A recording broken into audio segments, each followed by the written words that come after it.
반갑습니다. 오늘 영상을 찍게 된 이유는 다음 주 제가 오늘 영상을 찍는 9월 15일부터 로잔대회까지 일주일이 남았는데 로잔운동의 진짜 목표가 무엇인지 좀 저도 참가하니까요. 얘기해보고 싶어서 켰습니다. 자, 오늘 로잔운동의 진짜 목표에 대해서 한 10분 정도만 제가 이야기할 텐데요. 더 궁금하신 게 있으시면 지난번에 6개 기독교 방송사 주간 로잔운동 자담회가 있었어요. 내용이 참 괜찮더라고요. 그거 찾아보시면 더 자세히 잘 알 수 있을 것 같고요. 지금 저는 한 10분 정도 간단하게 말씀드리겠습니다. 자, 로잔운동의 목표가 뭔지 보려면 우리가 선교가 미션이잖아요. 임무, 사명 먼저 보아야 됩니다. 로잔운동의 사명은 함께 선교를 가속화하는 것입니다. 자, 이를 위해서 로잔의 역할은 어떤 우리가 하나로 합력해서 뭔가 하나가 되는 게 아니라 공유 플랫폼을 제공하여 이 사중 비전의 성취를 목표로 합니다. 협력적이고 성경적이며 맞춤형으로 총매 역할을 하고자 하는 것이지요.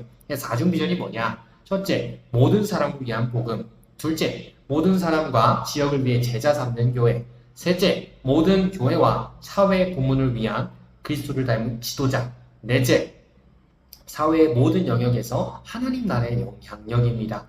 거기에 로잔이 추구하는 모든 것들이 담겨 있다고 할 수 있겠습니다.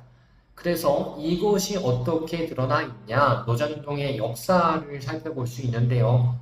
첫 번째 로잔운동의 시작은 1574년 스위스 로잔에서 150개국 2,400명 이상의 참가자들이 세계 복음화를 위한 국제 대회로 모였습니다. 그래서 이게 1차 로잔, 그리고 이때 로잔에서 모였으니까 지금도 로잔 운동이라는 말을 쓰고 있습니다. 그리고 1989년 필리핀 마닐라에서 소련과 동유럽을 포함한 173개국에서 4,300명이 참석한 가운데 세계 복음화를 위한 제2차 국제대회가 열렸습니다. 그래서 국제대회라고 하는데 세계 복음화 국제대회라는 말이 로잔 대회의 공식 명칭이고요. 첫 번째가 로잔이었기 때문에 그리고 로잔 위원회라는 이름을 쓰는 거고, 그래서 원래 공식 명칭은 세계 복음화 국제대회라는 이름입니다. 당시에 동구권에도 교회가 있었죠. 소련의 영향력이 있는데도 교회가 있었는데 공산주의였잖아요. 근데 당시 대한민국은 반공운동 중이어서 이 대회는 공산주의 용공이 로잔이다라는 오해를 받는 대회가 되었습니다. 하지만 첫 번째가 유럽에 있는 스위스에서 열렸는데 두 번째가 아시아로 옮겨지면서 세계 선교의 축이 좀 움직이고 우리가 또 다분화된 어떤 세계의 선교에 합력하는 것을 또 보여주는 또 대회라고 할 수 있겠습니다. 그리고 3차 대회는 2010년 남아프리카 공화국 케이프타운 대회에서 열렸습니다. 그래서 이게 3차 로잔 대회는 198개국에서 4,000명의 기독교 지도자들이 모였고요. 그리고 이 대회에서 다수 세계, Majority World 교회의 목소리에 집중했습니다. 필리핀도 옮겨진 것인데 조금 더 남아프리카 공화국으로 가면서 그것에 더 집중하게 되었습니다. 그리고 2024년 이번 달이죠. 9월 대한민국 서울에서 세계 복음화를 위한 제4차 대회가 열립니다. 현장에서 한 5,000명 정도가 모이고요. 또 온라인을 통해 더 많은 인원들이 함께할 것입니다. 그래서 이 로잔 운동은 지금까지 시작된 이후로 세계 선교 곳곳에 지속적인 영향력을 주고 있습니다. 그래서 어떻게 주고 있냐? 첫 번째로 로잔 언약이 있습니다. 로잔 언약은 존 스토트가 이끄는 위원회의 초안이 작성되었고 세계 복음화를 위한 전 세계 교회의 하나된 부르심과 헌신을 담고 있습니다.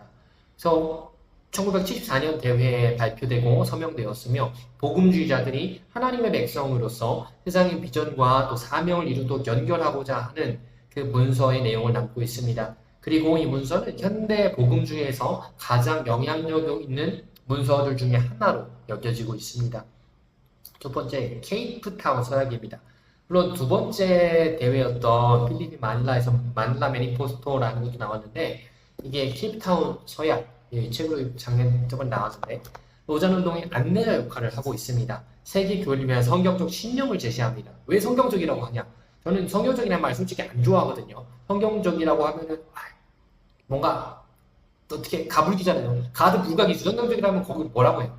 근데 이 케이프타운 서약은 각 서약이 끝날 때마다 밑에 어느 성경에서 이 서약이 만들어졌는지 각 주가 달려 있어요. 그래서 이 문서는 성경적으로 제시한 전 세계적인 선교 행동을 촉구합니다. 그래서 이 문서는 2010년 케이프타운 대회에서 나왔습니다.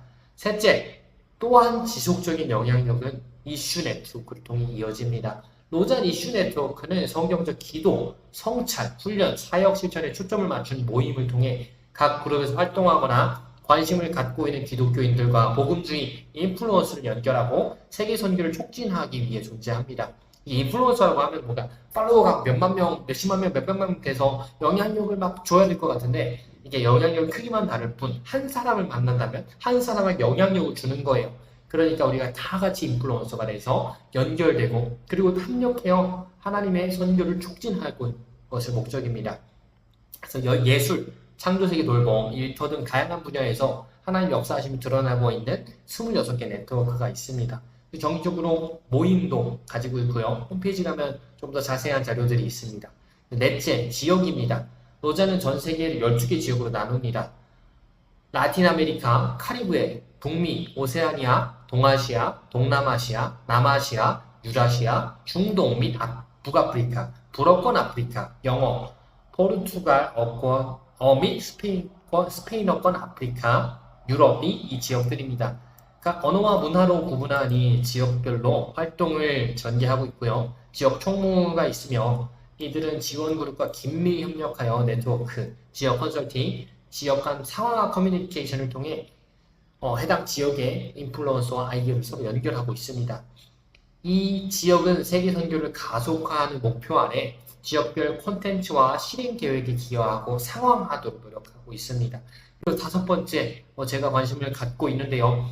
청년 리더 세대, 영 리더 제너레이션이라는 모임이 있습니다. 젊은 리더들과 전략적으로 파트너십을 맺고 로잔 이슈 네트워크, 지역, 자료, 멘토뿐 아니라 또래 그룹을 통해 그들을 보다 의도적으로 연결하고자 하는 노력입니다. 다음 세대, 청년 세대를 위해 그 자리를 만들어준다는 것 자체의 의미가 있어요. 세대를 아우른다는 것이요. 사실 모든 이런 모임의 톱 리더는 되게 서구의 나이 드신 분을 생각하는데 사실 로잔도 대부분이 그렇긴 해요. 우리 대표님이 젊은 분이시긴 하지만 YLJ는 그런 의미에서 우리 청년 세대, 다음 세대에게 선교적 영향력을 발휘할 수 있도록 지원하고 또 그들에게 일할 수 있도록 자리를 제공하는, 공간을 제공하는 의미가 있습니다. 그리고 이 4차 로잔 대회는 한 번의 대회로 끝나는 게 아니라 L4 여정으로 계속되는데요. 경청과 모임 그리고 행동으로 이어집니다. 이전 2019년 글로벌 경청회로 시작되었고 서울 2024 대회 그리고 2026 YLG 2026으로 이어집니다. 이러한 모임 경청 행동의 과정을 통해 현존하는 격차 아직도 있고요. 돌파하고 있고요. 그런데 협력이 기회를 분별할 수 있고 2050년의 세계 속에서 교회를 형성해 나갈 추가적 연구와 또 광범위한 연결의 영역을 파악하고자 합니다. 그리고 서울 2024 대회는 세계 복음화를 위한 4차 오잔 대회인데 세계 기독교의 협력을 가속하고 세계 선교를 구체화하기 위한 모임입니다. 그리고 로잔 대회가 첫 번째로 1974년에 모였잖아요. 50주년을 기념하는 자리이기도 합니다. 그리고 여기서 서울 선언문 그리고 지상 대위임령 현황 보고서 협력 실천템 현신서들이 나올 것입니다. 하나님의 선교를 위한 협력적 실천에 적극적인 응답이 촉구하게 될 것입니다. 로잔 운동의 리더십은 국제 로잔 총재 겸 CEO인 마이콜 오 목사가 있고요. 또 다 중심적 글로벌 팀이 있습니다. 각 12개 지역에 다이렉터들이 있고 작업 그룹 또 YLGN 경영자들 포함되어 있습니다. 이 로잔 운동의 의미가 있는 것은 전 세계 하나님의 선교를 위해서 일하는 탁월한 분들이 많이 계신데 한 사람이 오랫동안 많이 걷는 것보다 100사람이 각 퍼져 있는 곳에서 한 걸음씩 걸으면 이렇게 100걸음이 되는 거잖아요. 훨씬 빠르고 효율적이며 가속화되어 있습니다. 물론 하나님의 더 좋은 방법이 있으면 있는 건데 이 로잔 운동은 그런 의미가 있는 것입니다. 그래서 이번 로잔 대회에 저는 그냥 가는 사람이 아니라 5,000명의 대표 중 한 사람으로 가거든요. 이름이 로잔 컨그레스니까 대의원 중에 한 사람입니다. 근데 이 어느 기독교 카카오톡 커뮤니티에서 이 로잔 운동에 대해서 어떤 용공이다, 다원주의다 하는 뉴스들을 퍼뜨리는 분이 계세요. 근데 그분이 이렇게 말하더군요. 요 로잔 대의원 그거 교회 스피니 그냥 하는 거다. 근데요, 이걸 보면서 제가 뭘 느꼈냐면, 그분이 잘못 생각하는 것도 맞는데, 뭘 느꼈냐? 한국 교회가 지극히 자기 교회 중심적이라는 걸 알았어요. 그래서 이번 대회를 앞두고 이제 한국 교회가 자기 교회만을 위한 것이 아니라 또 한국 교회만을 위한 것이 아니라 이 어린아이와 같은 나만 배부르려는 그 습관을 버리고 한국 교회가 세계 교회를 섬겨야 할 때가 되었다. 그리고 이 로잔 대회는 세계 교회를 섬기는 그런 장이 될 것이다 라는 생각이 들었습니다. 이번 대회 때 수년간 만들어진 신학적 보고서와 함께 대회 때 논의된 것들이 함께 또 같이 발표되고 서약할 것입니다. 그리고 이 대회를 섬긴 한국 교회는 하나님이 특별한 은총을 부어주실 거라고 저는 기대합니다. 하나님의 복을 우리가 받은 것을 세계교회에 또 흘려보낼 수 있고 흘려보내는 하나님 보시고 또 새로운 하나님의 특별한 은총을 부어주시는 대회가 될 것입니다. 그래서 사실 제가 이 영상을 찍으면서 사용한 이 자료들이 있잖아요. 이 자료는 본래 모금을 위해 준비된 자료입니다.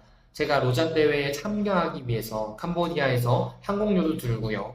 체류비도 들고요. 참가비도 듭니다.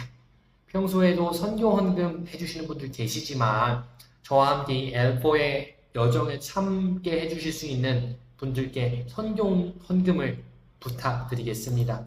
그리고 이 로잔 대회가 로잔의 사명이 하나님의 선교를 가속화하는 모임이 되기를 기도해 주시길 부탁드립니다. 10분이 조금 넘었는데요. 끝까지 영상 봐주셔서 감사하고 이 로잔 대회에 대해서 잘못된 뉴스보다 좀 더 정확한 이해가 한국 교회에 있어서 세계 교회를 섬기는 이 여정에 많은 성도님들이 참여해 주셨으면 좋겠습니다. 끝까지 영상 봐주셔서 감사드립니다.